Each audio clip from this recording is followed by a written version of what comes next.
અમારી સમ્રાટ સમાચાર ચેનલ સબસ્ક્રાઇબ કરો, લાઈક કરો, કમેન્ટ કરો અને જોતા રહો પળે પળના દરેક પ્રકારના સમાચારો. તળાજા માર્કેટિંગ યાર્ડ તરફથી ખેડૂત ભાઈઓ, વેપારી ભાઈઓ અને વાહન માલિકો માટે મહત્વની સૂચના જાહેર કરવામાં આવી છે.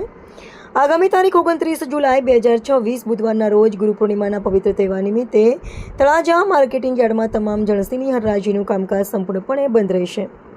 માર્કેટિંગ યાર્ડના સેક્રેટરીએ જણાવ્યું છે કે તારીખ 30 જુલાઈ 2026 ગુરુવારથી યાર્ડમાં તમામ જણસીની હરાજીનું કામકાજ રાબેતા મુજબ ફરી શરૂ કરવામાં આવશે.